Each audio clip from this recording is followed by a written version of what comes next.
Hello and welcome back to Calculus 1, section 3.1, Introduction or Intro to Derivatives. Now we are going to now learn this part of calculus that was actually the first part that Newton and Leibniz discovered. And we are going to learn now that derivatives measure change, instantaneous change. We're going to learn how to calculate derivatives, and hopefully you will also learn what they mean in this lecture. So let's start with the graph, and we are going to start in algebra, go through pre-calculus all the way into calculus to understand the derivative. So we're going to put some function here. Let's go with something like this, for instance. It doesn't really matter. And I'm going to pick 2 points that are important to me right now, and they will have obviously their x and y values. So the first point is going to be a point P right here, and then this one is going to be my point Q. This point P is going to be the fixed point, and that one is going to be the point A. The other one is the point X, which is going to go this way. But let me first call it B before I put X. Let me put B, and there will be no motion, because remember how we skipped 2.1? Let's see what was there. There is this line that connects like this, the straight line, the linear line, and that line is known as the secant line from the Greek word secant, which means to cut. So secant line, and that line, as you can see, cuts through the function. The black line over here is f of x. So this secant line cuts through, and it has a slope m. Remember that slope is y2 minus y1 over x2 minus x1. And now we're going to go from algebra and change this into the pre-calculus using our function notation, where we know that y equal f of x, right? So I'm going to say that the m secant is actually equal to f of b minus f of a divided by b minus a. So this is what I would say a pre-calculus way, right? Pre-calculus way to write the algebra formula for slope. That's the pre-calculus way, and we call this the slope of the secant line, which is the line that cuts through. Now I'm going to introduce motion, because that's what calculus is, right? Motion and change. And we want to now let this b become actually a variable, and we're going to let this q travel along the function towards p, and that will produce the whole bunch of these x values, as you can see over here. And you can see that x is getting closer to a. Remember, a is fixed, so a is, I don't know, 2, and you don't get to change 2 because 2 is a constant. In constants do not change. But x as a variable can take on any value that it needs to take on, and x is the one that now can start sliding. Now what's going to happen here is this p will be creating these new slopes of secant lines, right? And each one of these new points will have a new slope. So now we are getting to this point where our m secant is equal to f of x minus f of a divided by x minus a, and we can compute the slopes of all of these secant lines. So no matter where the point Q lands, no matter where it makes a stop, so you can call this Q1, Q2, Q3, right? Different iterations as it moves about. We can compute any slope we want because we always know, right, where it stops. You pick up your x value, you compute your y value because you have your f of x, and you can use those values to compute the slope. So we know equations for every single one of these blue lines. And we also know the slopes even if the q is on the other side, right? So let's say there is a q6 iteration and a q7, right? It really doesn't matter. You can still connect to p and use the same formula to compute the slope, right? And if the slopes are positive, right, once it goes to the other side, they will be negative, as you can see. But that doesn't matter, right? The fact is that we can use basic algebra. We can use basic algebra to compute every single one of these slopes, except one slope. One slope is going to be a problem. What is the one slope that gives us a problem? Arch. What do you think?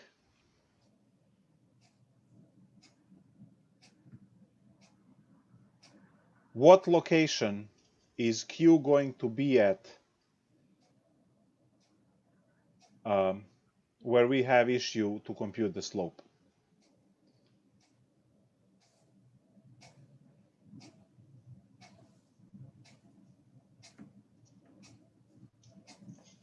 Anyone? When Q equals A? Yes. When Q and P collide, then X equals A, and that gives you 0 in denominator, and we can't divide by 0, therefore we cannot compute that slope. And we know it's not undefined because you see the progression of the lines, right? So you are going to have some kind of a slope there, and you're going to have some kind of a line there. That's this red line, right? So, and I'm going to write this when P and Q are at the same location, in parenthesis point, then x equals a, and f of x minus f of a divided by x minus a fails because you will have 0 in denominator.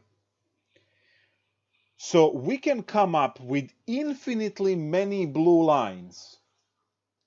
Infinitely many.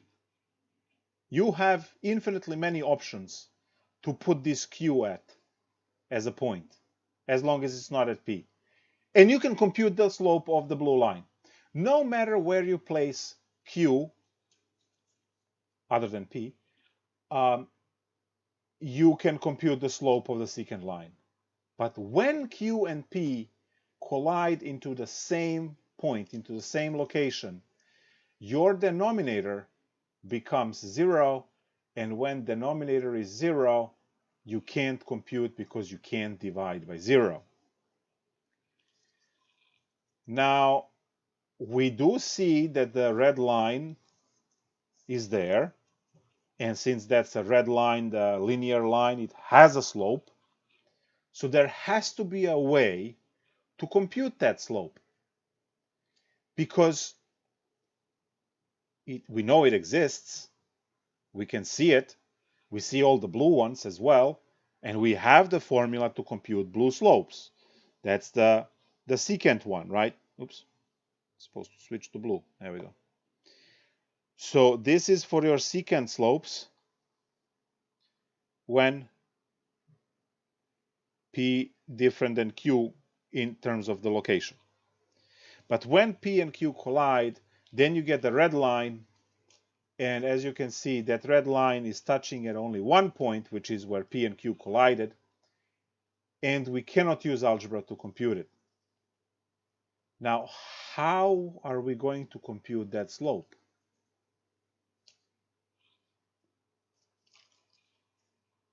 Which concept helps us with infinitely many calculations around the point except at the point, because we could have an issue with that point? Which concept helps us with those kind of calculations?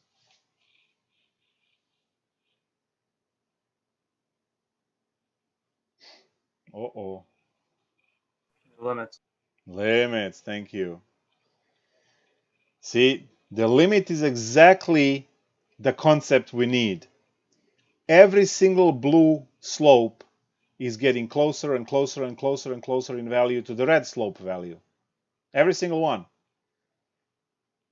So if we use limit on the m secant, we will get the slope of the red line, and the red line is actually called the tangent line, which is going to be the most important concept of chapter 3. So when P and Q collide at the same location, same point, when they collide there, then we cannot use this. So now we use, oops, I want it red now. We use the limit of m secant as x goes to a to find what we call m tangent. M tangent is known as the slope of the tangent line. Now, you might say, yeah, why is all this important? I mean, I know the linear lines from algebra, and who cares? A line is a line, and why is the slope all of a sudden the most important thing in a galaxy? See, slopes measure change. I am not sure which way you were taught algebra, but if you didn't pick that up from algebra, you must pick it up now, otherwise your mathematics education is over, right? Because you don't understand calculus, and without calculus you can't do anything else. I mean, you're just done. So the idea of the slope of the line is the idea of measuring change. And when you have your basic line from algebra, where you have your 2 points, x1, y1, and x2, y2, then the slope of the line shows you, tells you about the change. Because we always, right, in most cultures we read from left to right. I know there is also right to left and going down, right? And so there are others as well, but most of the world reads left to right. And when you look at this situation like this, you can see that as you are going from left to right, you're actually going up this line. But you are not, you're going to the line at an angle. You are covering this distance here, and then you are covering the vertical distance as well. So now this horizontal distance here is called delta x, which is known as change in x, and that's literally x2 minus x1, because you are going to go 5 miles forward, you are going to go 10 inches forward, depends on how much you are moving. And then the other one over here is known as change in y, which is literally y2 minus y1, and that's going to be the change in y, which is the vertical change. And your slope is change in y divided by change in x. So the slope here measures this total change because you have your y change and you have your x change in the same problem. So it tells you how much you go up per going forward, right? Which is delta x. So in my case over here, I went 2.5 units up in 5 units going forward, which is why you can read your graph and say, okay, this is 2.5 divided by 5, which is 1/2 technically, right? The slope is 1/2. So every 2 units that I go in x, you go 1 unit up. Now, why is this important for calculus? Well, calculus is supposed to talk about motion and change, and we need the and since that's the main concern of calculus, measuring change, well, we need the tools that explain the change, and then we get to measure the change. And the tool to measure this kind of change is obviously, in our case, the slope of the line.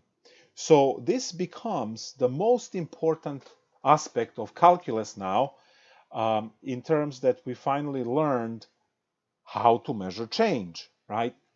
Now, when you take a look at, let's say, the stock market, right, and you take a look at the graph that looks like that, you know that you are making money. Now, why do you know you're making money if the graph looks like this? Well, when it opened at 9, this is 9 a.m., and this is 4 p.m. when the market closes. So this is your time axis, and this is your money axis. So if you have some initial amount of money right here, call it M1. Well, I don't want to use M. I don't want to confuse it with the slope. So call it amount of money N1. And at the end of the day, you have N2. You can see that you made this difference. That's money earned because the stock value went up. You had the hiccup around lunch. That's okay. But what I care about is the start and the end of the day. So now I can smooth that out if I want to with a line like this. And I say, okay, that's the line with a positive slope, and I definitely made money today. But you can see that the amount of money increased as the time went forward from 9 a.m. to 4 p.m. So if I take in consideration the endpoints only, so I'm looking at this point and I'm looking at this point here, I can use, and I connect them, right, with the straight line. I can use basic algebra to see on average how much this stock rose in the period of these 7 hours of trading. So if I have over here on the left that N1 value, so let's say that point there was, we'll call it 9 a.m. We'll call that 0 time because it's 9. And then let's say that the stock was $100, right? And then in time later on, 7 hours later, that's a 7 right there for X value, which is T axis, which is time. So 7 hours later, the stock was valued at, let's say, 100 and I don't know, $12, whatever. It doesn't really matter, right? So you pick something up. Well, in this case, you can calculate the average change in price or value, average value in value of the stock by literally doing your basic algebra of 112 minus 100 divided by 7 minus 0 to get you 12 over $7 per hour. So what is that, like 1.8?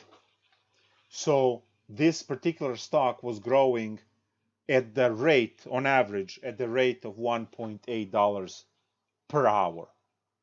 Roughly, whatever, you divide 12 by 7 in a calculator come up with the exact decimal if you care. But I know that I can see that the value increased, so I know it's a positive slope. And guys, this is a slope, right? M 12 over 7 is the slope from algebra. And now we use that algebra slope to calculate our, so this is still, right, money per hour because it's a fraction. 12 is dollars, which is a difference that it rose from 100 to 112. And that happened in 7 hours of time between 9 a.m. and 4 p.m. So now I have this notion that the algebra formula, the m-secant formula, measures average change. So we go back to our blue formula. We'll say m-secant is equal to f of x minus f of a divided by x minus a, and this measures the average change.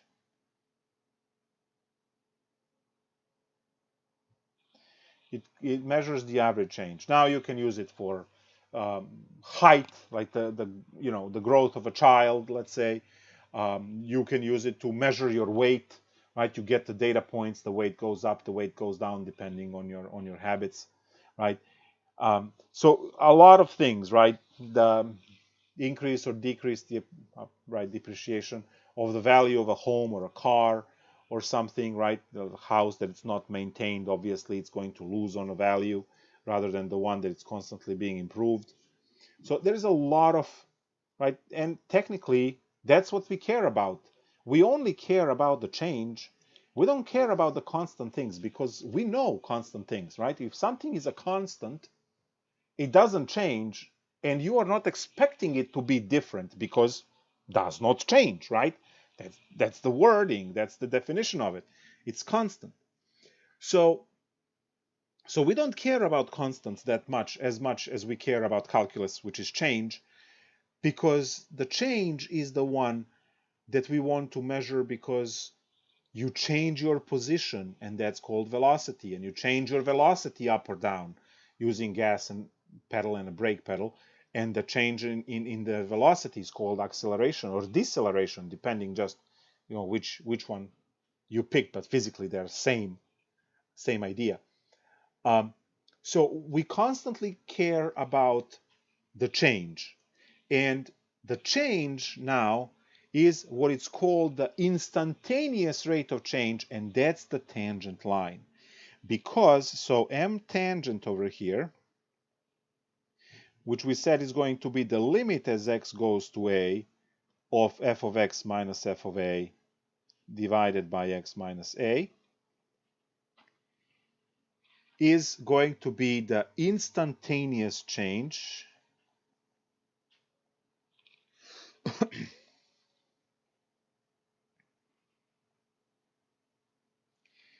and that is the change in an instant, meaning the change that happens at one point. See, average change happens over a period of time. You have to wait for the kid to grow up, to rise in height. And then you had the measurement when the kid was 5, and you have the measurement when the kid is 9, and you divide by 4 years apart, whatever amount of inches the kid grew, and you have inch per year in terms of the growth, right? Change of money in the account, change of the position to calculate velocity, like all of that stuff is going to be average change, which is just a basic subtraction and division. It happens over time. So I need to make sure that you understand that this one is over time. This one is in one moment. So the way I like to describe the difference between these two is the blue one is like a movie, right? Stuff has to happen over a long period of time, right? Whether that long period of time is 2 seconds or 2 years, long period of time. Where the red one is instant change. It means it happens the instant at which you are looking at. So When you are getting ticketed for speeding, it's the red one, because the instant the officer clocked your car is the one that is recorded, and it says 87 on 65, right? So in that case, you are paying the ticket for what, 65, 87, 22 over, right? So you are paying the ticket for 22 over the speed limit, because in that instant of time when your speed was clocked, you were going 22 miles over. And we'll see later on in chapter 4, we're going to have insanely cool lecture where these two will be connected eventually. But right now, they are two separate worlds. So you can use the blue one to come up with your average speed, right? So if you drove from your home to, well, you don't go to school anymore, so I don't know where you drive. You don't drive anywhere anymore. Maybe you work. I don't know. Let's go with work. So going from home to work, you start your home at 0 miles per hour, and that's also 0 miles away because you're home. And let's say you work 10 miles away, and when you get there, you park, and it's still 0 miles per hour, right? So now that makes no sense. It looks like you were parked to get in a car, and you were parked to get out of a car. Like, how'd you get there, right? And then you understand that your speed was changing in between. You start, right? No one jumps into the car that it's moving at 60 already and then just continues driving at 60. You start, and then your speed goes up and down and up and down and up, and there's a stop sign. Then you drive, then there's a red light. Then you drive on the highway faster, right? So your speed is full of ups and downs. And you look at the speed over here, right? And it's 40 miles per hour, and look at over here is 45 miles per hour. Look at over here is 60 miles per hour. Look at over here is 40 miles per hour. You look at it over here, it's 60 miles per hour, right? Your speed, and here is 0 miles per hour. You started and ended your journey with 0, because hopefully you don't jump out of rolling, right, of the moving vehicle when you get to work, right? You park it, and then you exit. So all of this speeds, right? And the average, the blue formula, smooths out all of those speeds into what we would call the average speed. That's what the blue formula does. So the blue formula is going to say your average speed is total distance over total time. And you're going to say that you went 10 miles in, let's say, 20 minutes. Now, to move that to miles per hour, that's going to be 10 divided by 20 minutes is 1/3 of an hour, which means that your average speed was 30 miles per hour, right? 30 miles per hour. And that's your average speed. Now, you know that you were driving 40 and 60 and you had to stop at stoplight of the stop sign. I mean, so what are these, what are these individual speeds over here? Those are all these guys. That's the instantaneous speed, the one that you see at the speedometer, and you know that as soon as you touch the gas or you touch the brakes, in many cars, right, you just let go of the gas, it starts immediately decelerating. Like, that's the speed that changes instantaneously, right? So your speedometer is measuring instantaneous speed, which is what we are learning today. And then also, if the officer is clocking your speed, as you drive, that means that you are getting the ticket for the particular, because maybe on this part of the road the speed limit was 50 and you were driving 60 and you were clocked at 60 and you were pulled over and you have to pay now 10 over, right, for a ticket. And that's because instantaneous speed, instantaneous change is the one that counts. Now, why is instantaneous? It's because, remember, then the P and Q collided at a single point. So there is no interval of time. At this point here, there is no interval of time over which something happened. There is only, at this instant, it is this particular speed, right? And that's what we have for the difference between the average, which is blue, which is your algebra, and the red, which is now calculus with the limit, right? Which is what we call the tangent line. So now to explain that further, tangent line is a linear line,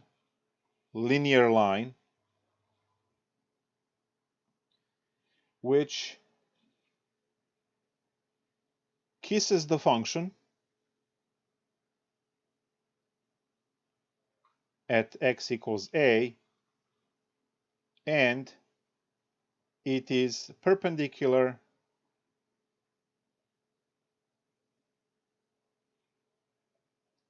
to the curvature.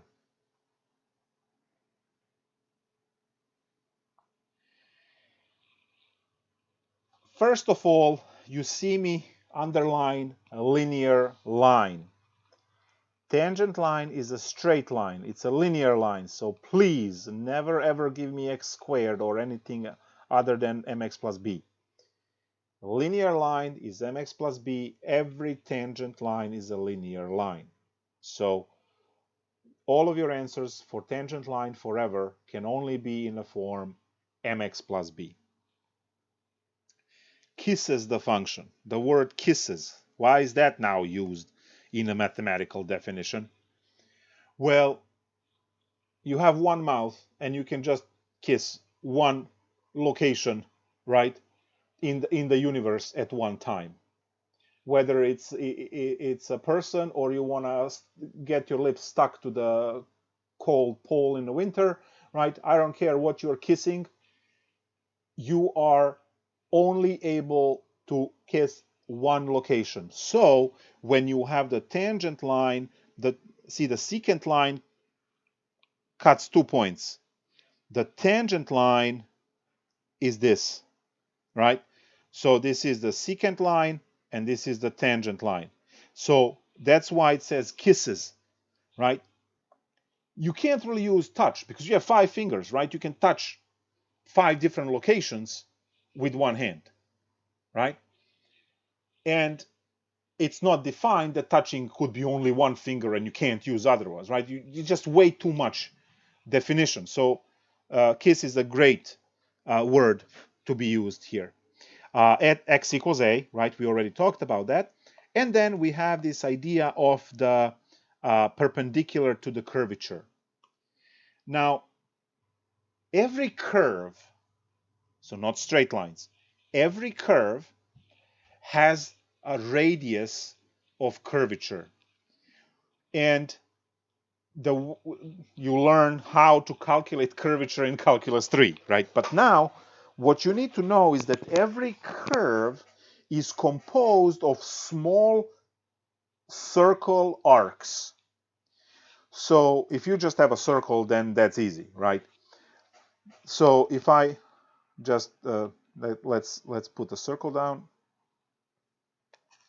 So if I have a circle and I draw the tangent line to this circle anywhere, this point here we'll have a perpendicular line going to the center of the circle. That's 90 degrees right there.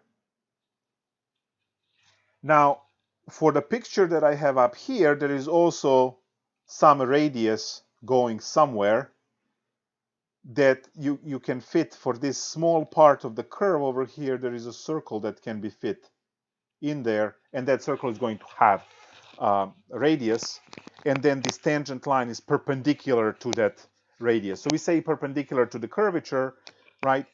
As abbreviation, it's actually perpendicular to the radius of the inscribed circle that is using part of that curve. So you're going to have another circle over here and another circle over there and so on. So every curved line is just this endless stitched curve of these little cutouts of the big circle, and each one of those big circles has a radius that you can follow. So I know this became very busy with lines, so I'm going to get rid of those lines, and hopefully, these two will connect of what it means perpendicular to the curvature. So every tangent line in the future TL, because we'll have a lot of problems that will use the word tangent line inside, so TL is always of the form y equal mx plus b, and then this m over here is your m tangent actually. So now the tangent line with its slope m tangent is the one that measures the change. So tangent line measures the change.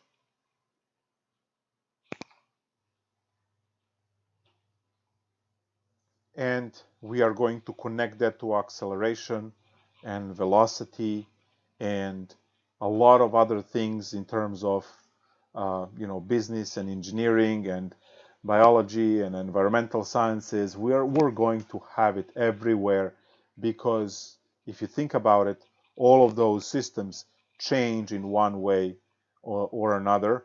And as I said, if it's constant, it's not interesting, and we don't bother much with it, because we know what it is. It's a constant. It doesn't change. So once you know the constant, you're done.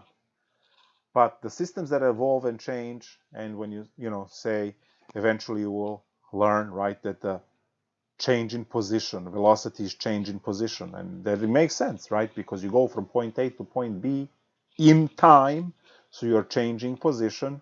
That's the distance, and then you're dividing that by change in time, right, from 0 to 10 minutes, and you're getting your miles per hour or meters per second or whatever you want, because you cover distance in time. We're going to have a separate lecture on that later on. Now we're focusing on mechanics of calculation for this m tangent, slope of the tangent line, which is so damn important here. So slope of the tangent line. So we said that m tangent was equal to the limit of x goes to a of the m secant, which was f of x minus f of a divided by x minus a. So say that my function is x squared plus 3, and I want to observe that at x equals to 6, whatever, right? Plug it in, right? Plug it in and compute the slope of the tangent line. It's just a, dare I say, simple limit from chapter 2. We're not learning new calculations. We're learning new concepts today. Calculations are all just taking limits from chapter 2. So what do I have? I have limit x goes to a, x goes to 6, right? That's your a, the fixed point. So x goes to 6, and now you have your f of x minus f of 6 divided by x minus 6. So limit x goes to 6. You have your x squared plus 3 minus, and now you have your 6 squared plus 3 divided by x minus 6. So all I did is I just plugged in, right, what goes where, right, what f of x is and so on. Remember that you have to copy limit x goes to 6 in every step until the very end. So I have x squared plus 3, and then this is minus, this over here is 36, plus 3 is 39, over x minus 6. We keep following algebra and arithmetic all the way to x squared minus 36 over x minus 6, and you go, oh, now I can factor, easy, easy, right? So limit x goes to 6. We have x minus 6x plus 6 divided by x minus 6. These guys drop, and we have 12. So our m tangent is 12. Now I didn't give any, specifics like, speed or anything like that. So it's just slope is 12 and we move on with our life. Now there is a problem here. If I want to calculate this for different a, for different value, let's say x is equal to -2, I have to do entire calculation from scratch, right? And this might not be particularly fun calculation either. So how about we try and make this formula a little bit different and see what we gain, right, in that calculation. So what I'm going to do now is I'm going to change this a little bit.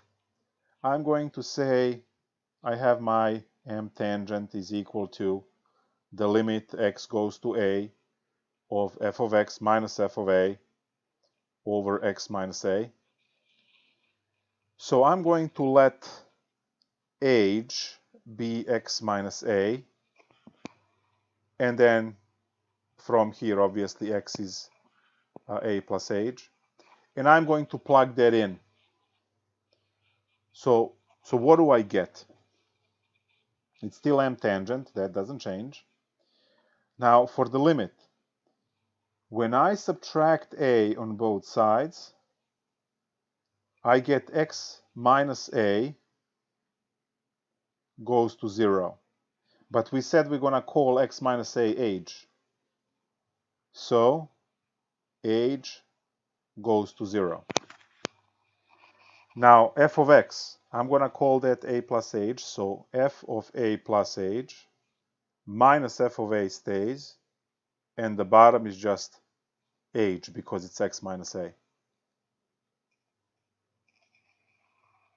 This formula has a name that you were supposed to learn in pre-calculus 1 and just know it now. Does anyone know the name of this formula? This formula here. Just this part. Vertex formula? It's what? The vertex? Nope.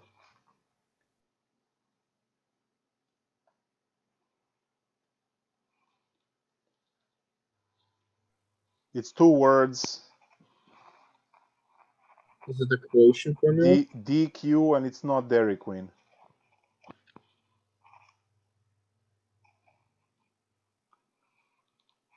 DQ, and it's not Dairy Queen.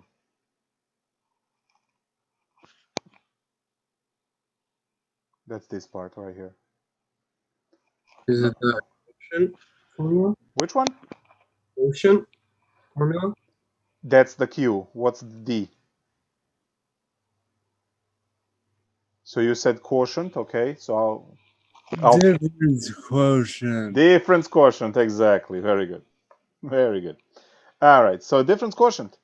That's something that you learned to deal with and compute when you learned function composition back in pre-calc 1.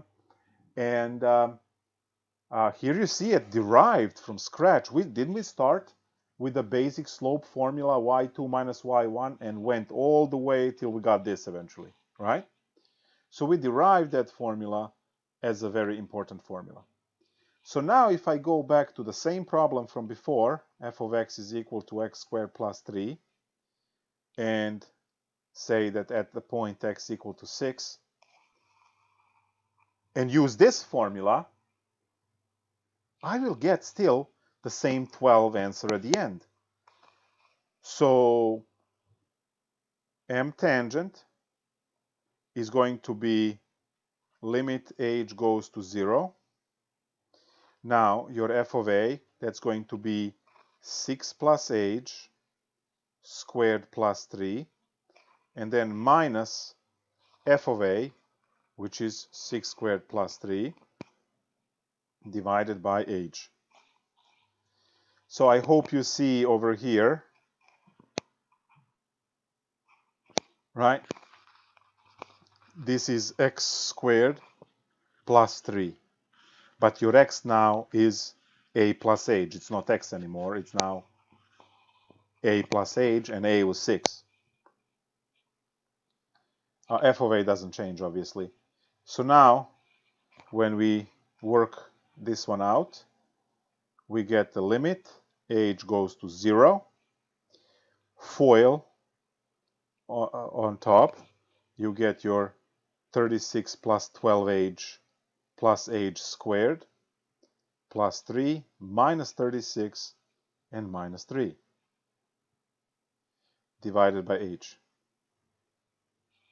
We can see that 36 kills 36, 3 and 3 gone, and just like in your pre-calc course, only the terms with age survived.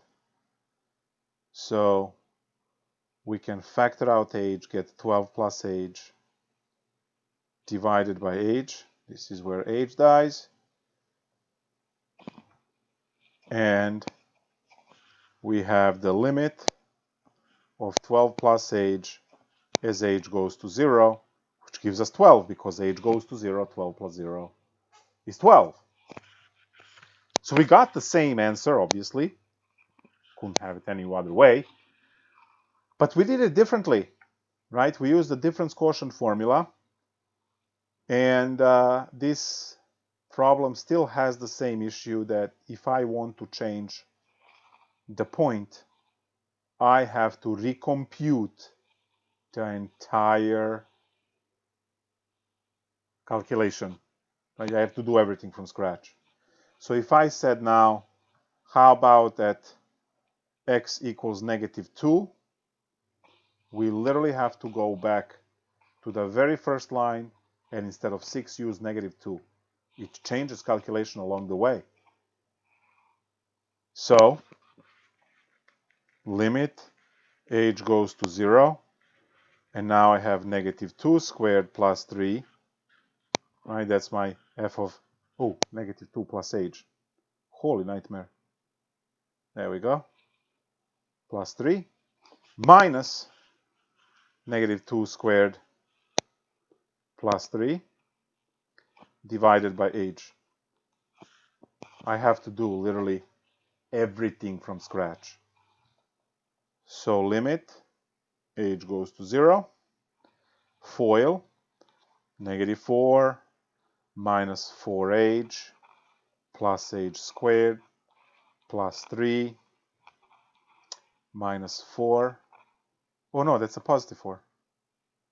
Yeah, positive 4.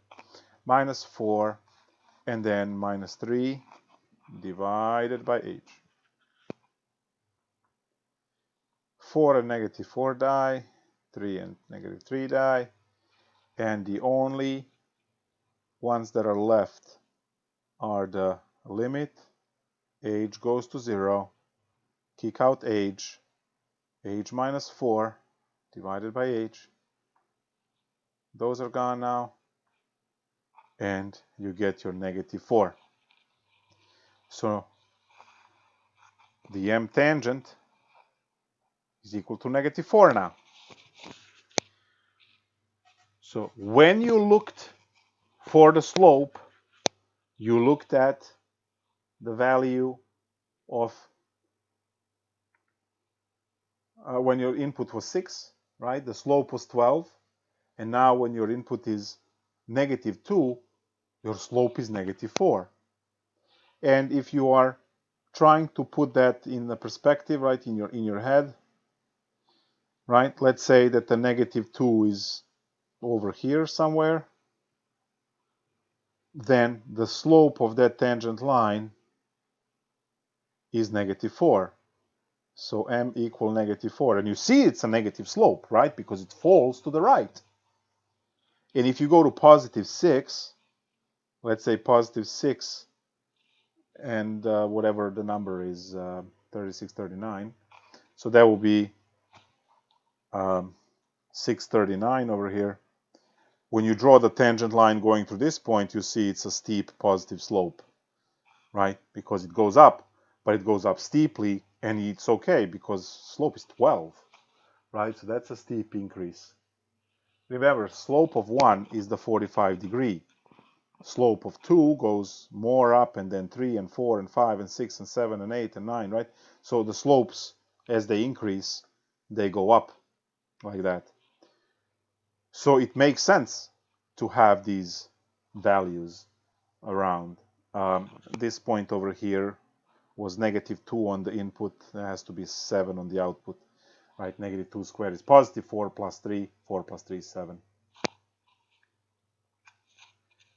So we see that the line, the tangent line, what we say, kisses the graph, right? Because it touches it at exactly 1 point. And when it's supposed to be negative, it's negative. When it's supposed to be positive, is positive. And now I want to know the same problem, right? Same f of x squared plus 3. I want to know x equals -10. I want to know x equals to 9. I want to know x equals to 53. And every single time you have to recompute and curse, right? Because, come on. Every time you change the input point, you have to go the entire calculation. Is there an easier way? And that easier way will give us the last formula for today. The one that we want, the one that we are defining, and that one says simply m tangent is equal to the limit age goes to 0 of f of, and instead of x, instead of a, I'm going to put x, because a is a finite point, and that was the problem, because it was 3 and then I had to change it for -4 or whatever it was to recompute. But now if I compute this problem for every value of x, so for every a that exists, then I'm going to have the result of this will be a function that I can use to generate all of the slopes by plugging in x values, the a values. So this is the one we want.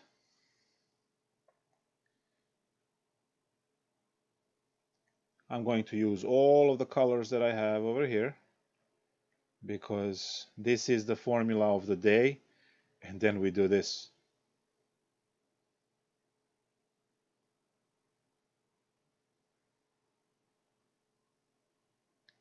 Slope of the tangent line, which measures instantaneous change. We will understand that more as we go through the chapter. If you don't understand this business of average and instantaneous change, you still have time. But I need you to know mechanics as soon as possible. So now, if I have my f of x equals x cubed plus 3, x squared plus 3, I'm not even going to put the point down. Because remember, the goal of the formula here is to compute for all slopes. To compute the function that will generate all the slopes when you start plugging in the numbers. So, let's go. You are supposed to find right slope of the tangent line, so you are looking for m tangent. And no one gave you any points, right, to compute. So you have to do it in terms of x. All right, so I have the function, I have what I need, so I'm going to create this f of x plus h, which is x plus h squared plus 3. And then I'm going to FOIL that to make it into this form. And now I have all of the pieces. This piece goes there. This piece goes here. And then h is h. And you just follow the algebra from there. So we have limit h goes to 0.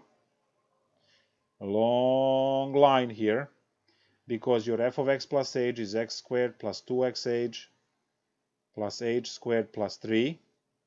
And then you are subtracting original function x squared plus 3 divided by h. Your setup will always be the same because that's the formula for m tangent.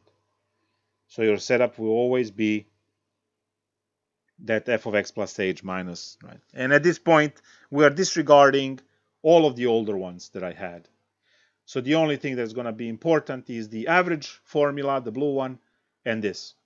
Those are the two formulas that you need to know inside and out from this lecture. Over here, you just follow your algebra. We see that x and negative x cancel, and then a positive 3 and a negative 3 cancel, because this minus, right, will distribute to both. So once they cancel, you are left only with the terms that contain h. You have 2xh plus h squared divided by h. So limit h goes to 0. You kick out an h. You have 10x plus 8, 10x, 2x plus h over h. H dies. And when the h goes to 0, right, this h going to 0, you got 2x. So your slope tangent is 2x. Now remember when x was 6, we got that the slope of the tangent line was 12. And when x was negative 2, we got the slope of the tangent line was negative 4. Oh yeah, it fits. No matter which value you give me, it will produce the tangent line on the other end. So what were the values that I wanted? Negative 10, 9, and 53? Not a problem. Negative 10 will give me the slope of the tangent line as negative 20, because all I need to do is to go times 2. X equals 9. It's going to give me slope of the tangent line to be 18, and I think it was 53. And if it wasn't, I don't even care. M tangent is 106.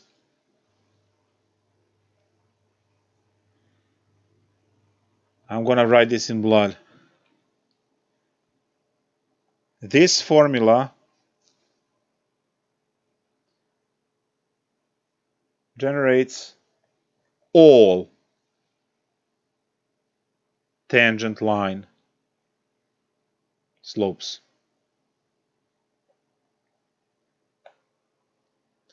All of them. So you solve the problem in terms of x rather than in terms of a for a particular case. And when you solve the problem in terms of x, you have a function, you have a formula which computes every single slope down the line. And that function has a special name. How long have been working on this stuff so far? 1 hour exactly. That formula has a name. What's the name of the formula? Difference quotient. No, difference quotient was this one. It's the derivative. The derivative, yes. So this special function over here is called the derivative. It's the function which generates all of the tangent line slopes, which tells us the entire change of the function. Change at every point of that function. And then if you want to look at a particular point, you can plug that particular point into this formula and find the change for that point. So now I know how my function changes. And if that function is measuring my money gain, I can tell you that, within 6 hours, I am making $12 per hour. In negative 2 hours, whatever the hell that would mean, I'm losing $4. In 9 hours, I'm making $18 because, the change is dollars per hour. And I can calculate, right? When we will connect obviously this to application, but it's important now to understand that this difference quotient formula will, once you're done with the calculation, which is this mess over here, once you are done with calculation, you are going to end up with something like this, and we call that the derivative. So now I can write that f prime of x equals limit h goes to 0, f of x plus h minus f of x divided by h, and I can use the rainbow one. There we go. And this would be the derivative. And now you see that I use the notation over here for the derivative. I use the notation, the f prime notation. And we have a couple of different notations that we can use, which we are going to learn in 3.3. Right now, we're also going to write very important statement that f prime of x is the m tangent, so that you can actually have your y equal mx plus b, and this one is f prime computed at a, computed at the value that you care about.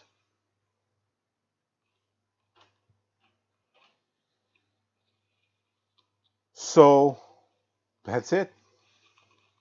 You know from pre-calculus that f of x is equal to y. Your x equals a is given. And you are ready to compute the actual equation of the tangent line, because you have all of the building blocks to do it.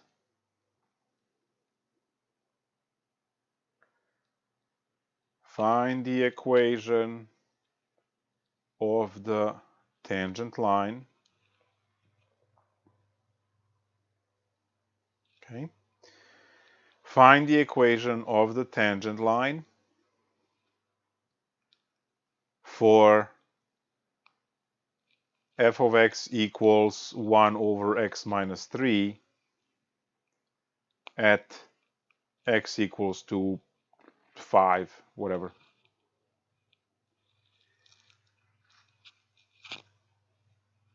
You can sketch the function, right? If you're clever enough, you can at least know what type of slope you are expecting, positive or negative. Is it a large slope or a small slope? You can have those things before you solve the problem, because hopefully you know how to graph this basic function. It's just a shift to the right 3 units. That should not be rocket science at this point, right? So 1, 2, 3. So this is your vertical asymptote at 3. You have this one over here, which we will not care about, and you have this one that we do care about. Why? Because the point is 5, and 5 is to the right of 3. So when I draw 5, this is where 5 is, and I draw the tangent line, we see that we are looking for a negative slope, that it's not too big of a number, right? Smaller than 1. So just by drawing the graph as precise as you know that you are looking for negative slope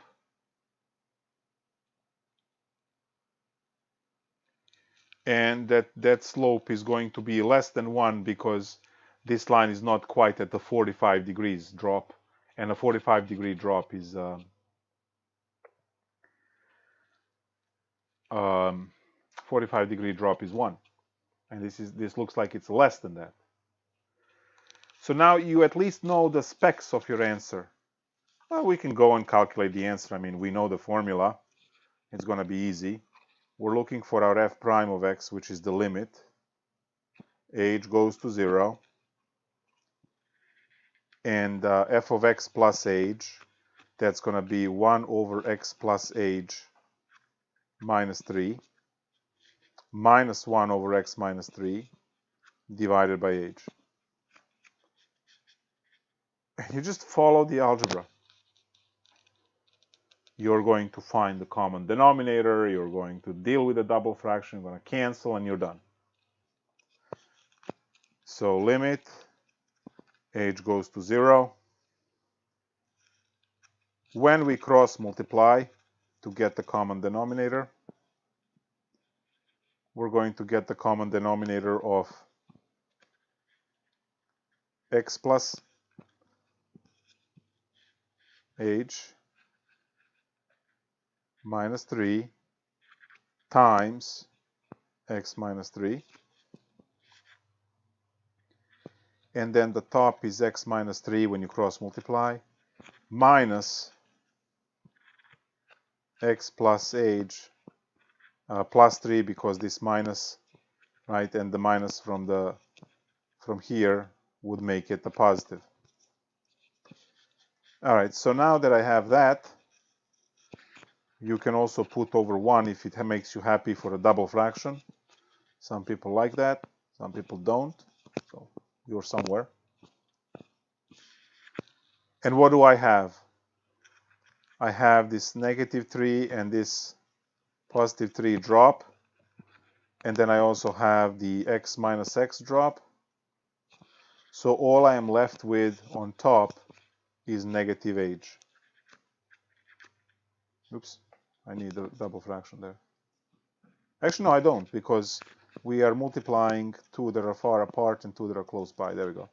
So all I have is negative h on top, because it multiplies into the 1. On the bottom, what do I have? I have the h, and I have these two parentheses. So I have x plus h minus 3 times x minus 3. You can clearly see that h can cancel. And you are left with, do we all like the negative sign? I hope you're already liking the negative sign. So we are getting the limit of negative 1 divided by x plus h minus 3, x minus 3, as h goes to 0. As h goes to 0, that's this h is the only h that survived. When that one goes to 0, you have your f prime of x, which is the derivative, to be negative 1 over x minus 3 squared. That's it. So that one is the derivative.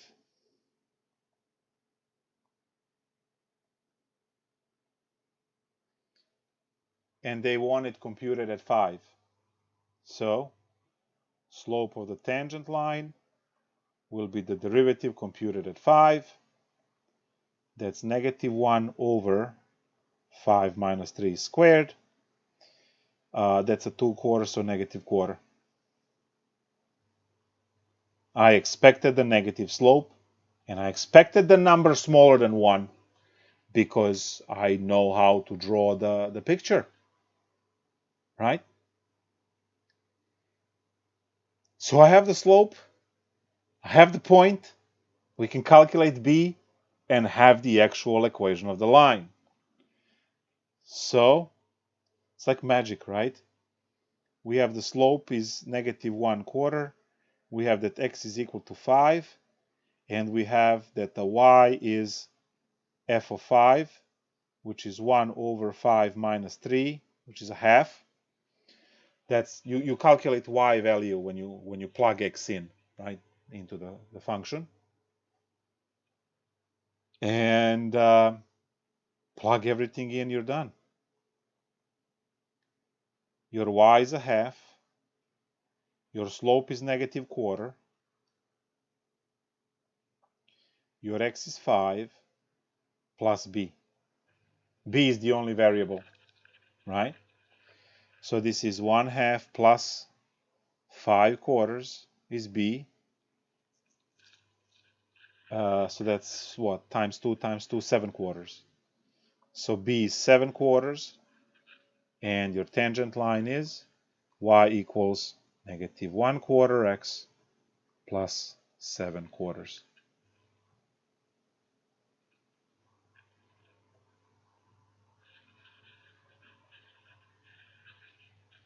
Now it's very important to see this on the graph. Now I'm going to attempt to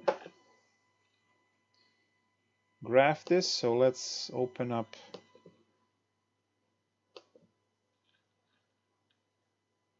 where is the new window, and we are going to now go to Desmos, which is a really good graphing utility.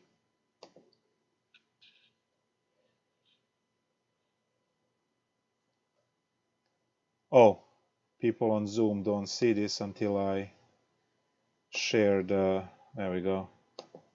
Okay, now everyone sees it, so YouTube and Zoom see it. So I typed in Desmos in Google, came up with this thing, and you just go into graphing calculator. You type in your x squared plus 3, and that gives you the parabola, right? Now you go to the second line and you type in your tangent line. You will see a straight line that kisses the parabola at 5, x equals 5. So if everything is correct. So negative 1/4, that's 0.25 x,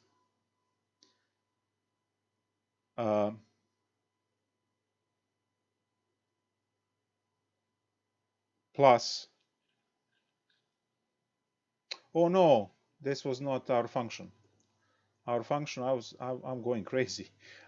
Our function is 1 over x minus 3. Holy nightmare. 1 over x minus 3 is our function. I was like, what the hell? This doesn't work. Okay, good. There we go. So that's our function. And then our tangent line is this. It was plus 7 over 4.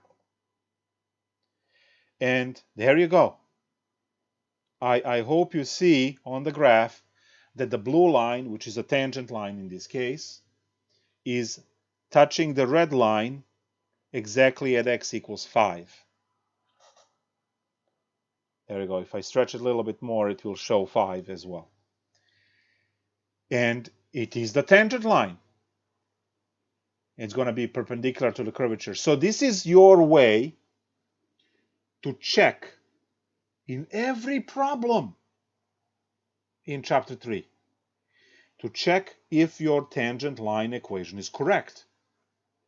You graph the original function, you graph the tangent line, and they must touch at one point, which is the point that was said in the problem.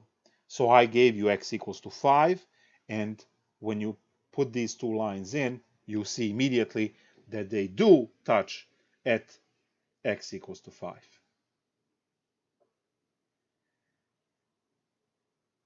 Ta-da! That's it, right? That's all it is.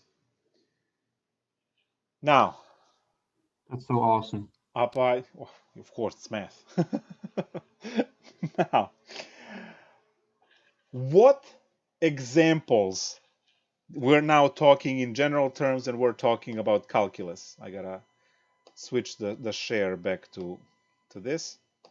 So, going back to calculus, I did two examples. I did example with x squared plus 3. That's a polynomial. I did example with a rational function 1 over x minus 3. Where is the e example? Where is the ln example? Where is the square root example? Where all other functions, sine, cosine, that you have, what, 12 trigonometric functions, right? 6 functions and 6 inverses. I cannot work out every single example so you can go and memorize every single example. Your job is not to memorize example. Your job is to study the steps, obviously. Your job is to learn this formula. Your job is to learn that the derivative is the slope of the tangent line. Once you know those little parts, you know, one by one, once you know those parts, you will know what to do with the problem. Study the theory, not just examples.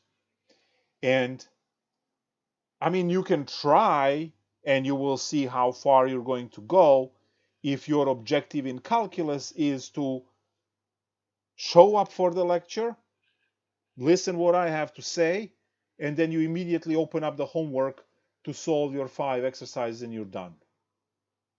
That's not gonna go well, because the first thing you're going to do is you're going to complain that I didn't teach this particular example, or you had never seen some stuff.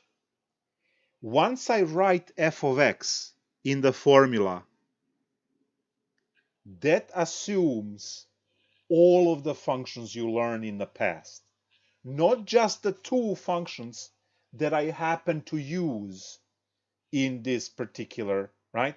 So when I write f of x, this holds for sine x, it holds for square root of x, it holds for all of the other ones, and the rest of the chapter will obviously introduce all of those other, right? So don't be silly, right? And tell me that I didn't teach example 13 from the book because it doesn't match the only 2 examples I did in class, right? I would need hours to go through every single iteration of every single function, right?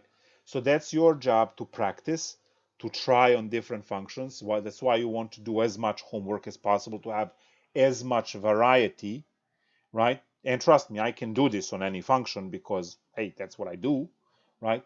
But you are supposed to learn doing this on every possible function you have ever learned, right? So that's your job.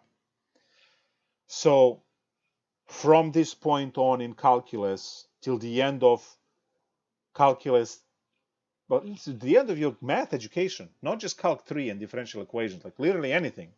From this point on, when your formula has f of x, you know, your professor had time to do 1, 2, maybe 3 examples if you're lucky. Can cover at most 3 different functions. And you know what? We still have time. I'm going to cover the square root of x just for the hell of it. But again, where is 2 to the x and e to the x, and where is the ln, and where is the absolute value of ln, and where is the piecewise function, and where is like whole bunch of these things, right, is a lot. So please make sure that you are not memorizing and learning examples. That's not a knowledge of Calculus 1. It has never been a knowledge of Calculus 1 if you memorize examples and you try to do what we call monkey sees, monkey do, right? And you will not have time on your exam to go and look for a similar example, because if your exam has 2 to the x in there, you can't flip the notes and find similar example to 2 to the x, because nothing like that exists in your notes, because I have never done it and you have never practiced it. So kiss your 10 points goodbye. You are not going to find it, right? But if you practice and you get stuck and you get confused and you stop by office hours or ask during the class, then we can discuss those things. All right, let's do one more just because we can, and call it a day. So find the tangent line at x equals to 10, whatever, 4, and let's have over here f of x equal to square root of x minus 2, whatever. Again, if you care about these things, you are going to graph this just to get a feel of what you are looking for. So your graph needs to start at 2 to the right, right? So 2 to the right, and you draw your square root function, standard stuff, and then somewhere over here is 10, and when you look at the tangent line, you are looking for positive slope, and you are looking for slope less than 1, because again 45 degree is 1, and the other way 45 degrees negative 1, so that's 45 degrees. This is flat in comparison to the other one, so this is way less than 1. Should be a small fraction. So now, how does this work? You remember that the slope of the tangent line is the derivative, and the derivative is the limit thingy. So you have your square root of x plus h minus 2 minus square root of x minus 2 over h. So this is your f of x plus h minus f of x.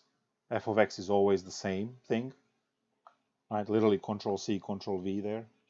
Divided by h. And now follow the algebra to solve this. Now, in this case, we are going to multiply by the conjugate, right, which is x plus h minus 2 plus square root of x minus 2, and the same on in the denominator.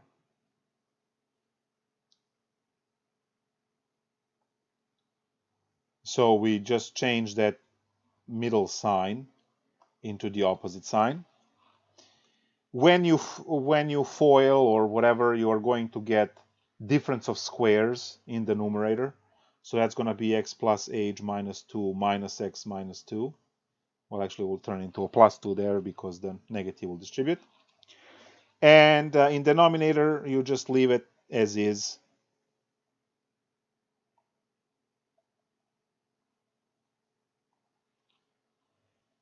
The whole bunch of stuff cancels, so your x's are dead, and the negative 2 and the positive 2, it's all gone. So you are left with, don't forget to write the limit every step until you use it. So you're left with h divided by h, and then you have this square root plus the other square root, whatever. This is where h cancels, and you have now limit of h goes to 0, 1 divided by the square root of x plus h minus 2 plus square root of x minus 2. When h goes to 0, this turns into 2 of these x minus 2's, right? Because as soon as h is gone, these two become the same, so apple plus apple is 2 apples. And that's your derivative. Slope of the tangent line is the derivative computed at the point we care about, and I think we said 10. Yep, we said 10. So this becomes 1 over 2 square root of 10 minus 2, which is 1 over 2 root 8, which is further 1 over 4 root 2. 8 can be written as 4 times 2. You take a square root of 4, it becomes 2. 2 times 2 is 4, and the other 2 stays in. You rationalize this because we don't like square roots in denominator because they're not rational numbers. Therefore, you can't make the piles and stuff. So we get rid of those. And there's your slope. Square root of 2 divided by 4. Right? So now you have your slope. You have your x, that it's 10. And you need your y value. And the y is f computed at 10, the original function, which is square root of 10 minus 2, right? Original function right here. And when you plug in the 10, it becomes y, right? The f of x becomes y because that's the y value once you plug in 10. So this works out to be square root of 8, which is 2 root 2. Y equal mx plus b. Your y is 2 root 2. Your slope is root 2 over 4. Your x is 10 plus b. And you can calculate b. Simple. So that's a 2 and a 5. So b is equal to 2 root 2 minus 5 root 2 over 2. This gives us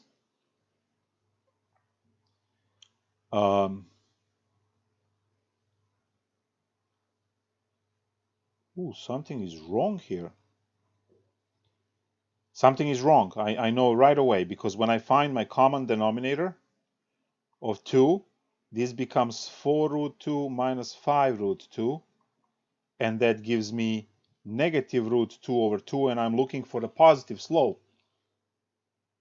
Oh no, what I'm talking about, this is a positive slope. No, we're good, we're good, we're good, we're good. I'm losing it. So y equals root 2 over 4 is the slope, minus root 2 over 2, and that's the tangent line, which measures the change at 10. Now, when we do a business application later on with the production, I will understand what that means, change at the value, which is instantaneous. And the closest you get to understanding it right now is just your speed, right? You have the average speed and you have instantaneous speed, which is speed of the moment you're in.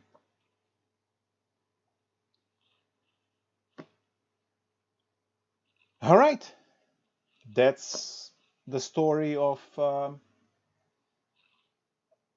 the derivative.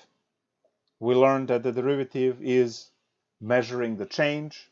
We learned how to find the derivative using the limit. So technically, you know, your knowledge from chapter 2 is important because you have to be able to take these limits. You've seen there's a lot of algebra. All of these problems have 0 in denominator, right? So we have to rationalize and add fractions and, you know, whatever factor, whatever witchcraft is necessary, right? To solve the problem, you have to use it. And once you get the formula, it's called the derivative. That formula can generate any slope And then you say, well, I want it at 10, right? So you compute at 10 and it gives you the slope for 10. And you can find the line. If there are no questions, I will see you on Wednesday. Bye.